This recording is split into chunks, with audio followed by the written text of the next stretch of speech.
and you forgot to get a tech, like, I don't know, you randomly decide pikes or who knows. Anyway, ladies and gentlemen, looks like we have begun.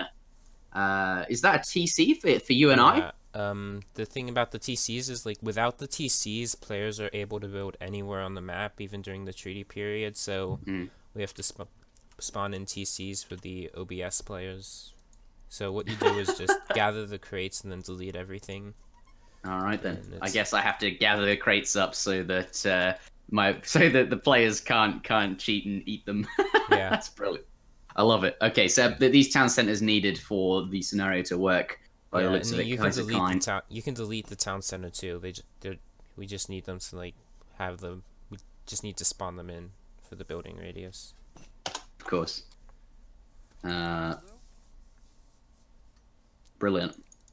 All right then. Looks like pausing is going to be useful because it means I can explore the map, which I will do now. Okay, so we have, by the looks of it, a bunch of trees, a ring of trees spawning around the entire outside of the map. What did there was really smart, because the trees don't intrude in the fight at all. Like, on normal maps, you might have trees in your FB or, like, in the middle of the fight, and it's really annoying. But I remember when I used to play, when I dabbled in Treaty all that time ago. Sometimes the random parts of the scenario, especially trees, might get in the way of building walls, and certainly a fight, as you mentioned as well. So having them around the outside seems like a good place to put them. Okay, it also seems that you start with the German player down here, 4 mills, a good, huge ton of plantations. Is that the same for both players? No, obviously China gets gets these rice paddies. So I guess does it dynamically choose what you would need for your civilization? Yeah, it does. So Germany, for example, would need more plantations than others? Yeah, because Germany does pre-40s. They have all their settler wagons on mills and all the villagers on wooden coins, so you need a ton of plantations for the villagers. I see. And it appears that there's only a couple of you would only really need, by the looks of it, 2 mills, but there's 4 of them instead, and only a couple of settler wagons on each. I think this is a good time to ask you, because I never really cleared it up. The gather rate is determined. Is it slowed down by having more villagers working? Because obviously they bump into each other sometimes, or is that just a myth? Yeah, it is. It's never everyone just aged up. It's never, like, been proven beyond a doubt, but, like, it would appear so. Often I notice that Treaty players like to talk about their online and offline booms, and apparently they're different, even though that doesn't really make a lot of sense. But I guess that comes down to lag. Do the villagers, do they pause longer, or perhaps bump into each other and wait a little bit longer before moving? Yeah, the theory is that the no lag causes the villas to, like, not bump into each other as much and just gather a lot more smoothly, but, like, it's almost like a handicap when you boom offline. The score, like, you can get 3K with Germany, whereas you can only get, like, 2.6K online. And you're referring to the score, of course. Okay, so by the looks of it, okay, so just to finally clear that up, I suppose, if anyone was interested, how sure are you that that is the case? Or, I mean, you said it's not been proven definitively, but are you pretty sure that that's how that works? Yeah, I'm probably 90% sure. It's, like, based on experiences of Treaty players from since, like, back in 2011. Okay, I don't actually have my casting UI installed. How important is that, do you think? I mean, it's good to see the pop, but it's not, like, it's not like that important. I see. So we'll probably be okay. It's not like Supremacy where the build order and what they're doing is going to be super important. But speaking of build order, they both started with factories, I suppose. Do the shipments arrive instantly for the first 4 minutes, or is that? Yeah, the shipments are also instant for the first 4 minutes. I see. So it appears that they've just increased the rates of all technologies, and shipments are also technologies. I would know that. It makes scenarios nice. Okay, looks like Blue. He's got his forward base going up. 2 barracks, a bunch of foundations, 1 settler wagon putting down the wrecks. Notably, in this, there's a choke right here. Is that's clearly a design idea? Then, what do you make of this choke? Because it feels like they're going to be fighting through this one area. Is that done deliberately? Yeah, it is.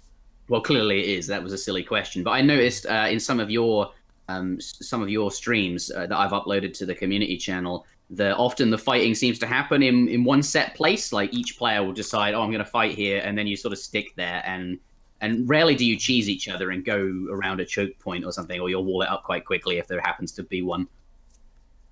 Yeah, so the reason why treaty players fight in one place so much is because like thousands of games of experience have determined that against a good player who's like watching the map, splitting around the map and stuff doesn't really work. Although, like if unless your opponent like completely isn't expecting it, and that does happen sometimes. Like you play so many Okay. fights where it's just in one place, and then one game You get suddenly your tunnel vision, opponent, perhaps. yeah, you get tunnel vision exactly, and then Okay, when but your in opponent's the if we're all playing optimally, then I imagine from what you're saying, moving around the map a lot is going to result in having fewer population in that one confined area, and the less pop, obviously, your opponent will have more sort of an exponential win over your units because he's got more units than you because you're moving around. Is that what is going on there, or is it something else? yeah, generally that's what's going on. Okay, so the advantage you can get from fighting in a different location and being sneaky is in an optimal environment outweighed by just fighting in that single spot because everyone will notice you. And obviously, you want to have as much population concentrated into one area as possible to give you the biggest advantage in a fight. That's what I'm making by the sounds of it. So we have 6 minutes on the clock remaining. Is there anything you want to talk about, like text that they've gotten? You mentioned that everyone gets those. I did want to talk about like the matchup a little bit. I think China has a pretty clear advantage in in this matchup. Germany just kind of gets overwhelmed by the Cav and the Ratsons especially. Enjoy your pre-built eco. Nice. Yeah. All right. So at this point, we can expect everyone to have the text that they're supposed to be getting. Yeah, and they've sent all their shipments. All their eco shipments. I see. Okay, so I want to talk about what I'm noticing here is he's spawning heavy cannons. Are they in? How valuable are they over over resources? I suppose you have like essentially unlimited coin and food, and you can manage that quite easily, really, if you pay attention to your stockpiles and adjust the eco accordingly. Wood, however, I've always found has been something you want to put your factories on, especially. Don't forget to delete your stuff here. Pardon me, I'll do that now. Yeah. There we go. So, yeah, making heavy cannons for the start fight is really good. They're like really valuable if you can keep them alive. Oh dear. They do insane damage to infantry. But I think Mitoe is going to be a little upset about using Transcendence there. How valuable is that in the first fight? It's not very important, I don't think. Okay, thank goodness for that. Then it's not going to swing the game too much. It's not as important as like inspiration for India. Yeah. Oh, sorry. That's what I was sort of mistaking it for. Yeah. Whoops. All right. So the heavy cannons. Is he going to leave it on heavy cannons all game? He's going to switch them back to resources because what happens in treaty is you're constantly at or above 190 pop, and if you don't have enough pop for the heavy cannons to pop out, it just goes through the cycle all over again. Okay, so yeah, and then you get nothing, which is really sad. Exactly. That'd be, I remember in Asian mythology, there's a feature where units will get to 99% researched, and they won't pop out until the population is available. But you can only one building can only queue one unit up to 99%. But that'd be nice if factories could remember that and pop them out when they're ready. That would be then you could leave it on. But obviously you don't want to risk that. You won't be able to spawn the heavy cannons. So I guess resources does make sense there. What if you could, like, if you were some sort of god and could always get the heavy cannon out, and you'd always like know to delete units or not train units or whatever it is? I mean, would it be? There's still the walking distance because your factories are like all the way behind your base. Oh, that's true. And I guess in the beginning, once they're all up there, that makes sense to have them. If you were like camping in your base and yet both had no resources, then maybe it would be good. But other than that, probably not. I see. Okay. So we'll be switching them back. It appears that Mitoe isn't going to be building any heavy cannons. Is that because the Chinese do not have access to them in the factory? Because the Chinese is not, European civ. China does have access to the one factory, but yeah, but he's not chosen to spawn heavy cannons. Is that because he can't, or? Well, like. He can't get the Imperial upgrade for them, and that's a good point. Yeah. Kaiserklein can be, and it's like valuable because he has the infinite heavy cannon shipment, and I see. Yeah, that's heavy cannons later. That's a good point. Let's take a look at these decks there. Do they start with a number of shipments available to send all of the text that you would normally get over the course of 30 minutes that otherwise you wouldn't get? Like, do they get an initial amount of XP just randomly thrown at them so that they can get those texts? Oh, yeah. Okay, it's like, so... It's like varies depending on the civ. Like, India has their sacred pens with the 20 cows, so they get XP much faster, so as a result they start with more XP. I see. So it's dynamically, depending on the civ, the amount of XP is assigned dynamically based on what they're playing, so that it accurately reflects a typical game of that civ being played. Exactly. Yeah, this is cool. This really shortens the... It's a simple concept, but I imagine when you get down to making it, there's lots of things like that you actually have to think about to make it more reflective of Treaty. I really like that, actually. Yeah. Something else I want to talk about then is Kaiserklein here, aka Gimmicks, he's also got a bunch of native troops. Now they're valuable, right, because they don't take up any population. Yeah, and the Humikas are just really good units in general.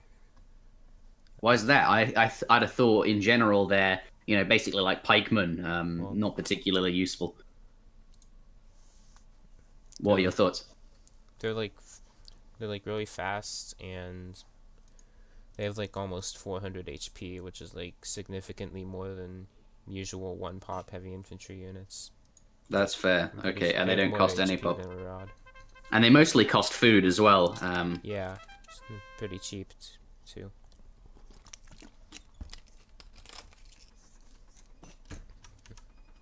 It looks like we've not got very long now until the fighting starts. So I guess they're all getting their initial armies ready. He's going to want to keep those 0-pop units, or just every unit he can get in general, topped up, right? But those native trading posts, you have 2 in each player's base, and none on the map. In traditional Treaty, you'd be fighting over those trading posts on the map, right? Well, why is that not the case in Blitz? Quickly before we start. These were like really basic maps, like to test out the concept of Blitz. Yeah, I see. Okay, looks like we're about to start. 6 seconds. What? You can't pause on the 6 seconds? What an anticlimactic. Yeah. He's deleted his vills? Good lord. I have they're still alive. Perhaps they're about to die when he unpauses. Or some of them didn't delete all of them, but he deleted like half, which is what you're supposed to do as Germany, because the settler wagons and 99 fills are like 140 pop combined. Okay, and you sort of want to maintain... well, you need some population for military units. Exactly. Okay, looks like we're going in. The Explorer there, I imagine, going to get use of that shot. Sadly, only going to take out a low-value unit. Yeah. Look at the heavy cannons coming in. Wow. How much of an advantage does this give a Eurociv right now? How long will this last, basically? Basically until Mitoe makes hand mortars. I don't think he made a full start army. Like, that seems really significant to me. He's losing a lot of ground. He didn't overpop with the... He did it with the Consulate Brigade army. It seems to me... Like a lack of practice sort of thing. Yeah, that's understandable. To me, this seems like they're fighting, obviously, over this one spot, and what they're trying to do is slowly push their opponent back towards the other player's base so that they can then start sieging the walls. It looks like, as a result of Mitoe not having a prepared starting army, and Kaiserklein having such a powerful, sort of, it feels like the Eurociv gets a big head start, being able to make a lot of heavy cannons there, which are obviously at the start relevant, but will slowly be dwindled out, and you'll have fewer of them over time, obviously replenishing with that shipment. But it feels like a lot of ground's been gained by Gimmicks here. Yeah. By Kaiserklein. Another problem is, okay, Mitoe's making natives now, but like for the first minute he wasn't making any natives. It's another reason he's getting pushed back so badly. Okay, and like it's just scaling really, really poorly for him, because obviously the units are not all here, whereas like Kaiserklein has all this population concentrated to one area. So that starting army seems absolutely imperative. Yeah, it is. These are kind of basic things that if Mitoe had played like 2 games on this map, he probably wouldn't be making these mistakes, but he just hasn't had the chance to practice, unfortunately. So what are your thoughts on... okay, it looks like he's got some rat and shield, this is a nice rat and flank. It should kill like 3 or 4 of these heavy cannons. Well, 2 or 3 of these heavy cannons. Yeah, okay, that's going well. So what is the train time like on these Chinese units? It looks like he's not able to field them as fast as he Yeah, would they're want to. slightly slower than Euro civs, but it's still not that slow. I think the problem is that Mitoe doesn't have enough like Yeah. infrastructure near the fight. Okay, looks like Blue. He's managed to get up some infrastructure, some military buildings in the choke Yeah. point, and not only has he gained a lot of ground early on, but he's translated that into basically places closer to the fight to replenish Yeah. his units from. He's going to maintain that advantage he's gotten. Town center going down. I think that's interesting. Town center is just spamming the Explorer. Like it instantly picks up when you revive it, and it's really good for tanking. And I like the towers. Wow, yeah, I like that's the towers going good. up too, in case he has to fall back. That's really cool. So the Explorer, basically you want to use his crack shot and then have him die as soon as possible, something like that. Yeah, you use the crack shot and also like tanking scum shots and stuff. It's really good for that. Yeah, how much HP does that guy have? I guess with the knighthood upgrade, 3,000 for 100 gold. Really That has to be single-handedly the most value unit you can get.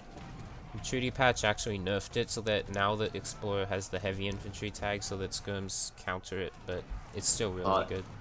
I see. Yeah, that's fair. Perhaps he should be a heavy infantry. I mean, he's armed with a musket, so it sort of makes sense. Yeah. Okay, it looks like Mitoe. He's still not able to field very many units. They just seem to, because he didn't have a starting army. It feels like he's never managed to get them all up to max pop. He's out of coin. He's actually out of coin. He has 97,000 food, 31,000, 29,000 wood, and no coin. Really? How did that happen? Yeah, I don't know. Is he? Would it? Do you feel? Do you feel like he ought to sell some food, perhaps? Yeah, he should probably sell some food, and then just switch like everything. Like have like 80 vils on coin right now. Yeah, that's okay. Because it looks like Kaiser's gained so much ground here. And Mitoe managed to wall off some of this on the left side here to keep those native embassies and to stop his opponent getting around the side and then putting up perhaps more military buildings in this unoccupied space. Yeah, and to like flank Kaiser's army. It's pretty good. Yeah. Those heavy cannons are gone, notably. Yeah.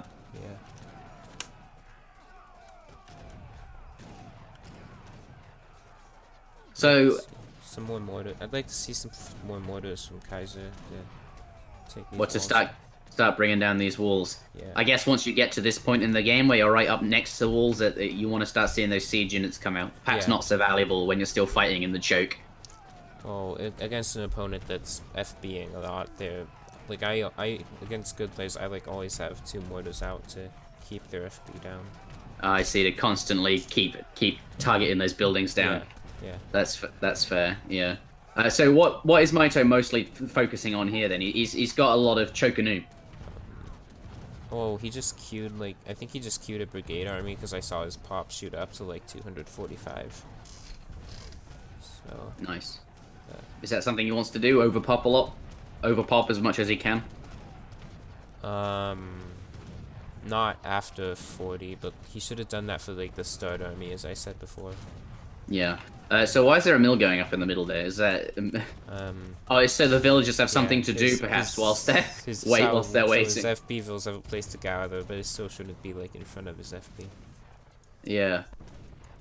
So, with Kaiser's lead here, do you think... What is deleting... Obviously, you don't want to delete all your vills, but is deleting more than usual a strategy that can be considered so that you can have higher pop army and finish the game out in this position? Yeah, it is. It's like Mitoe's unit production is not where it needs to be. It's like forgetting natives and stuff. It's not making any cav either. Kaiser's like 40 scums here and only 3 war wagons. Is China quite obviously it's a bit awkward to create any one particular unit as China because of the banner army system. Is that something that is difficult in treaty? It is, yeah, it's very awkward, but natives actually help with that. Natives can like provide most of your anti-cav so that you just need to spam standard army and forbidden army and you can overrun most civs with just that. Yeah. So China is much stronger with natives in my opinion, but Mitoe is just not keeping a constant production of them, unfortunately. Yeah, and I guess you get used to that by having them on a hotkey and tapping the buttons like constantly. Yeah. Yeah, I guess. Do you just you play a lot of treaties? So Yeah. do you just have a feel for how many you can train, or is it just a case of constantly? Because obviously you can see your population, you know when to start retraining stuff. It's like yeah, it's like constantly clicking, basically. Yeah.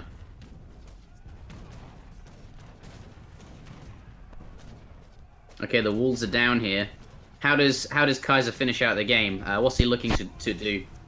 I think he should open it up a bit wider so that his like melee units are more effective, and then just like take down all the production buildings and. Oh yeah. Should Okay, he's sort of managed to get that gate open there. A lot of DOPs coming out. What do you think about those? Yeah, they're pretty good against China. Like what I would try against China is going really heavy on DOP, Ulan, Scum, with maybe a little bit of artillery to support. All right, more units coming in. Yeah. Like I guess Mitoe was gonna try to build up there, but Kaiser killed the fills. Okay, well that's a shame for Mitoe. Yeah. He wanted to build more production on the side. He's lost both of his flanks now because Kaiser's Humanka sieging on this side.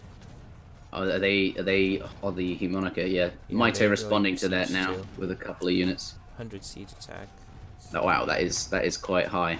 I want to compare that to a DOP and see. I imagine the DOP would be better. Does he have any DOPs? Here's a few. DOPs have 120. Siege, wow, that's like 2 pop, and Humanka's like 1 pop. So. Well, they're not even any pop, surely. Oh, true. There's 0 pop. Yeah, infinite efficiency there. They function like 1 pop units. Yeah, they're about the same strength. I see.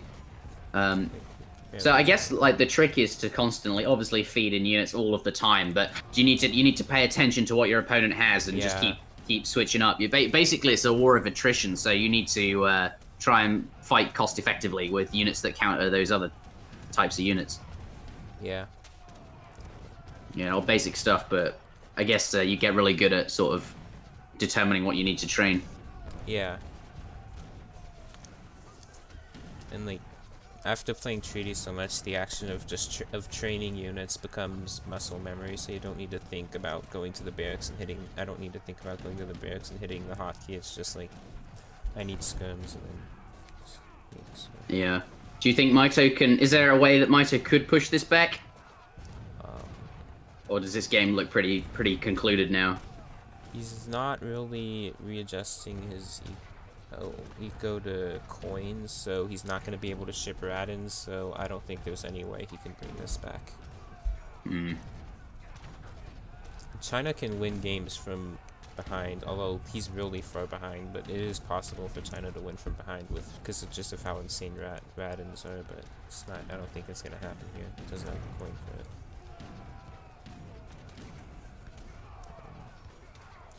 it. Alright. Yeah, it looks like he's gained a... So how significant do you think... so clearly Kaiser had a lot of ground basically given to him for free in that early portion. Yeah. How significant was that, really? I think it was pretty significant because Mitoe also didn't have a forward base, so he couldn't really train any substantial reinforcements, so he immediately got pushed back to his walls. Yeah.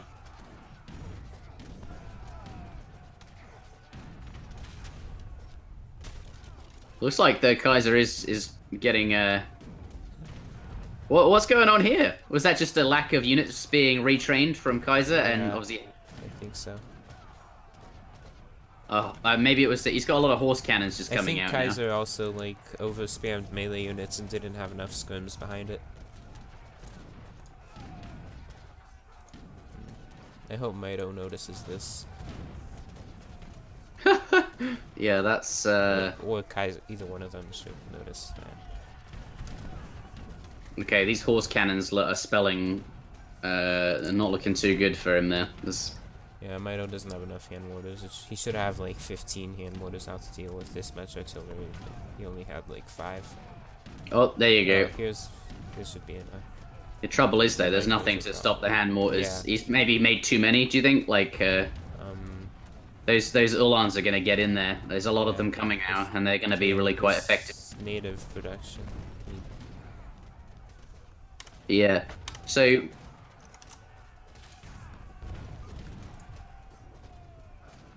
looks like denying that wall there. A lot of units coming out. Units lost. Mitoe has only made 134 Huminkas, and Kaiser has made 259. So Kaiser's native production has been consistently much better this game. Yeah.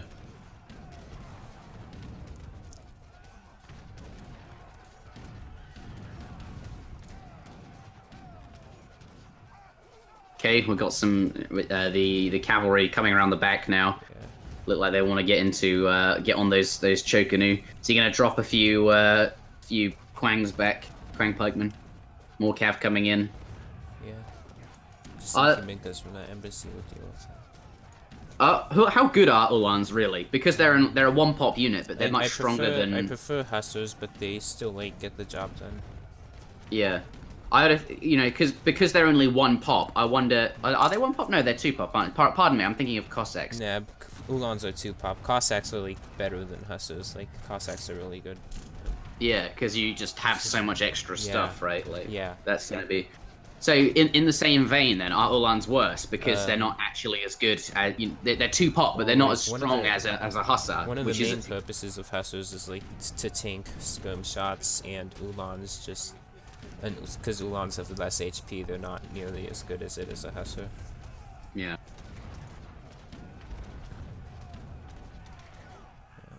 He still's not readjusting enough to coin.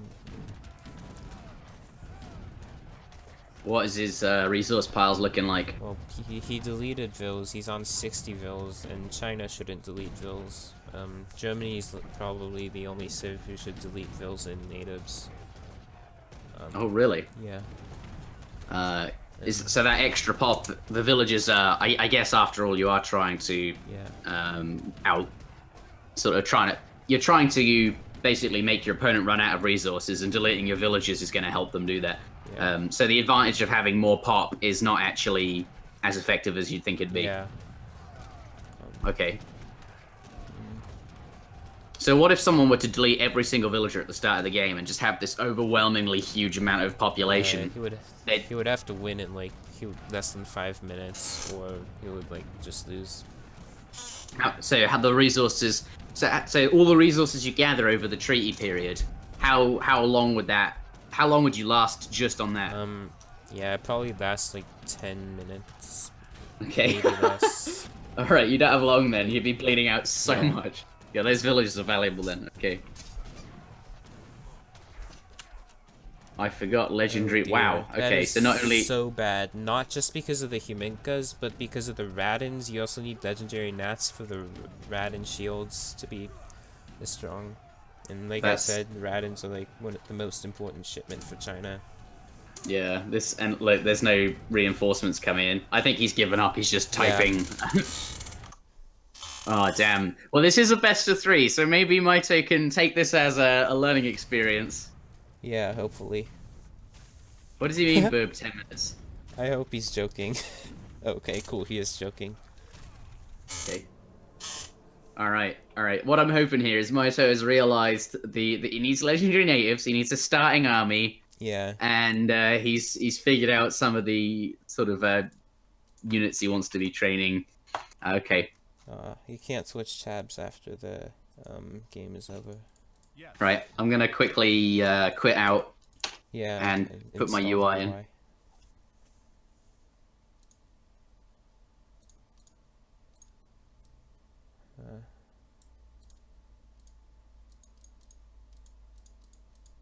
I wish the UI was toggleable from the options menu. Looks like Mitoe didn't cow at all either. Like he probably made one batch and then forgot about it, unfortunately. This has me. I've got an idea for. I only see like 10 goats there. I might make a treaty scenario where you have, I don't know, some set amount of resources. Let's say 100,000 resources, and no villages, and you just have to, and 100 pop. You have 100 pop, and you just have to like push your opponent back and destroy their fort or something like that. Yeah, it might be interesting.